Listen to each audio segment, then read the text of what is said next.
យើងសំបែបនេះក៏បានដែរប៉ុន្តែក៏វាពាក់បានអញ្ចឹងណាពាក់បានទេបើយើងលក់ក៏វាខាតដែរហ្នឹងវាមានឈ្នួលមានអីទេក៏ទៅតាមហាងឆេងយើងខុសត្រូវ$1 $2 លក់ចេញទិញចូលអញ្ចឹងណាហើយបើសិនជា 2G អូនឲ្យមើលមកបាឡាត់ជាមួយនឹងខ្សែដៃអូនគិតមើលនេះខ្សែដៃ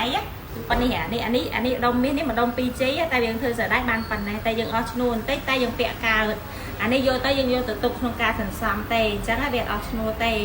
ចឹងបងត្រូវការផ្លាក់ទីមាសអីនេះ PC កម្មយើងចូលទៀតហើយណាអានេះមួយប្រហែលហ៊ុនអានេះមួយតែ2ហ៊ុន3ហ៊ុនទេណាអានេះដោតជាមួយនឹងក្របកម្មពាក់អញ្ចឹងណាកម្មដែលបងថែមឲ្យគាត់ដូចហ៎នេះយើងកែមទៅឲ្យសួរថាមកក្របនេះបើសិនយកអានេះទៅធ្វើប៉ានេះឃើញទេអានេះមាន2ហ៊ុន3ហ៊ុននេះក្របវា2ហ៊ុន3ហ៊ុនបាទនេះមកហ៊ុនជាបងយកអាក្របមកហ៊ុនឲ្យនេះប៉ានេះឯងអូនឯងមើលប៉ានេះឲ្យប៉ុន្តែមកផលិតបានប៉ានេះអញ្ចឹងយើងមានពុំ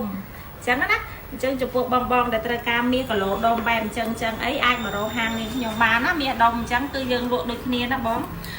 យើងកាត់លក់តាមបងត្រូវការឲ្យបងទិញក្នុងការទៅស្វាំបងមកកាន់ហាងនេះខ្ញុំទៅគឺគីឡូស្វីតតែនេះគេហៅមាសគីឡូនេះមកដុំ1គីឡូប៉ុន្តែខ្ញុំជ្រៀកធ្វើឲ្យជាងធ្វើខ្លះរៀងលក់រាយខ្លះអញ្ចឹងណាហើយយើងកាត់ទៅធ្វើផ្លាកទីនខ្លះនេះផ្លាកទីនយើងចូលស្តុកទៀតហើយអញ្ចឹងណាយើងមានជាមានអីអញ្ចឹងមកពីកញ្ចប់អញ្ចឹងចាំមើលបងត្រូវការបងទាំងអស់ដែលត្រូវការគ្រឿងអលង្ការមកកាន់ហាងនេះខ្ញុំបានណាបងផ្លាកទៀតយើងមានគ្រប់ប្រភេទហ្មងទឹក3ទឹក5ទឹក7មានបោះដុំនិងលក់រាយដែរបងណាហើយចំពោះបងដែលនេះបងតម្រូវការជាមួយថាចិត្តខ្ជុំហើយបងទិញឲ្យម្ដាយណាទិញមកជូនមនុស្សជាទីស្រឡាញ់បងអាចទិញជាមួយសកលបែបនេះបានយើងមានក្នុងស្តុកសាច់ដែរបងណា